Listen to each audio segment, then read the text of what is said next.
lo que se denomina la carga dinámica de la prueba. Esta figura es una figura que ustedes la encuentran reglamentada en el Código General del Proceso y fue un avance desde el derecho procesal frente a la necesidad de entender que cuando hablamos de la carga dinámica de la prueba, se genera la necesidad de desplazar la obligación de probar a quien tiene el mejor derecho de probar.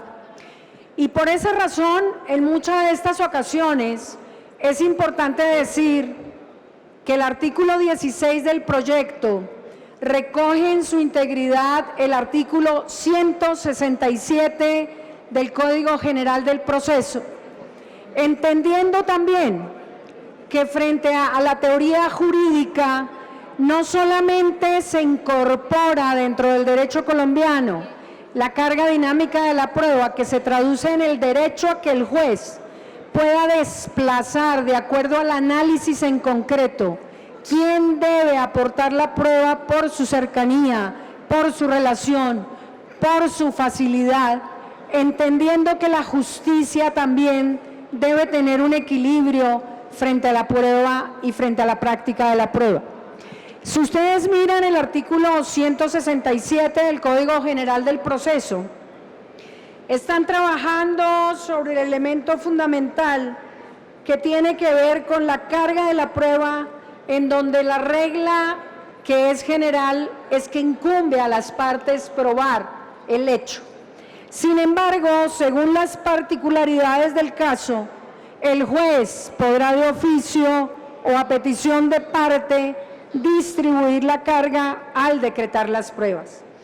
Al prever en el artículo 16 el tema de la carga de la prueba, vemos cómo en particular se habla de que cuando el denunciante acredite la presentación del reporte, como consecuencia de ello es víctima de una conducta retaliatoria que le ha generado un perjuicio, la carga de la prueba recaerá en la persona que presuntamente ha adoptado la conducta perjudicial. Y aquí viene una explicación importante. Cuando nosotros hacemos una afirmación también, y esto tiene que ver con teoría general del proceso, sobre hechos indefinidos, también se afirma que estos hechos no tienen la necesidad de probarse. Y sobre estos supuestos vemos que la carga de la prueba corre a cargo de la persona que es en ese momento objeto de atribución frente a un presunto comportamiento de corrupción. Porque si yo le digo a alguien, por ejemplo, usted efectivamente se ha lucrado de una actividad ilícita, como es el cargo de enriquecimiento ilícito, vean que también le corresponde probar a esa persona que el enriquecimiento tiene una justificación legal.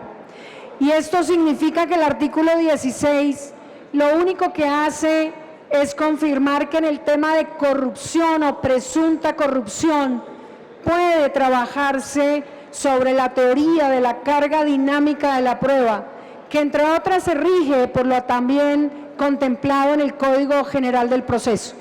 Por esa razón yo quería ilustrar a todos ustedes, señores congresistas, frente a la intención de esta norma, que lo único que hace es incorporar una presunción que admite también prueba en contrario.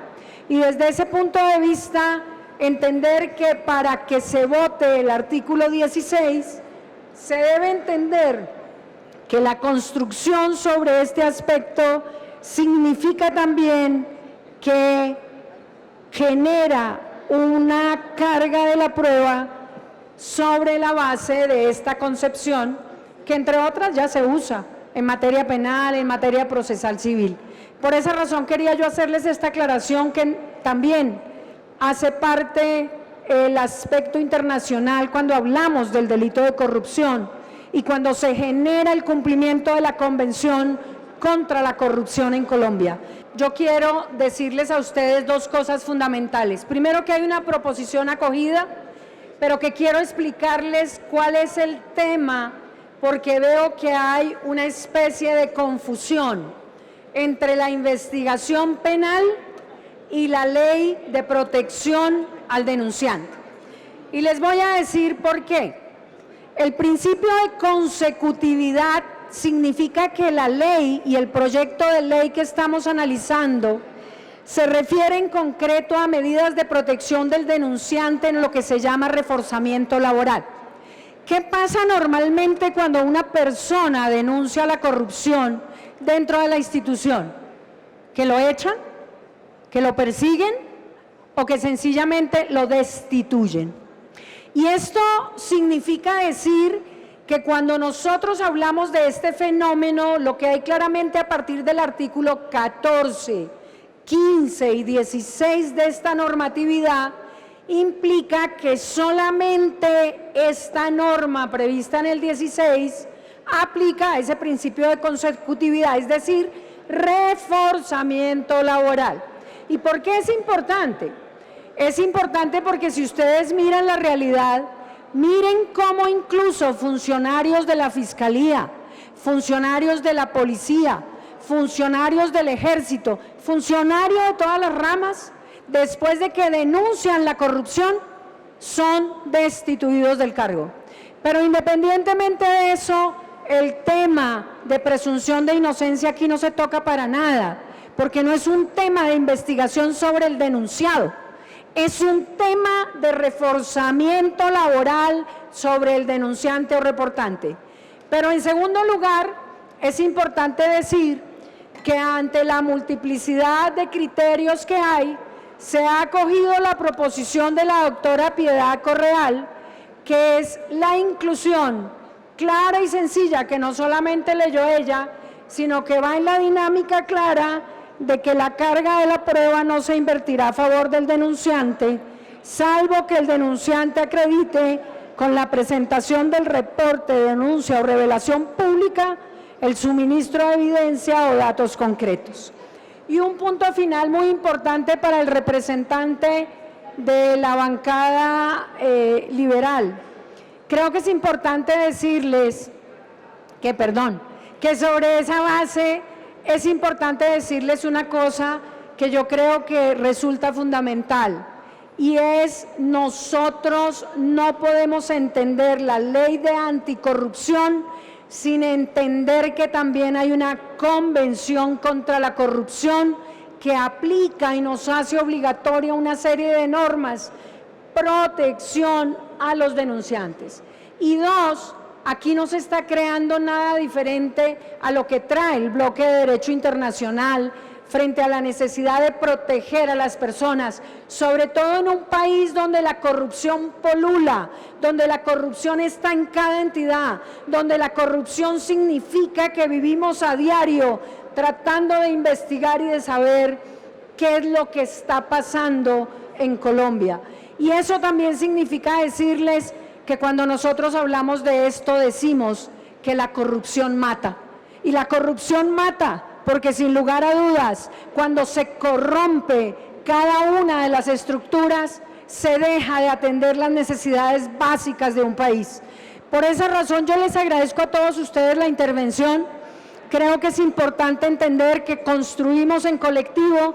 Espero haber, y claramente lo dijo el doctor Suárez Vaca, que sin lugar a dudas la interpretación debe ser bajo el principio de consecutividad, pero eso no quita que sigamos dialogando, y en esos encuentros esta proposición fue aceptada tanto por la ponente, la doctora Catherine Jubinao, como por esta ministra de Justicia, pero es importante también decirles la necesidad de que esta ley siga efectivamente pensando en el denunciante que le apunta a acabar con la corrupción del país.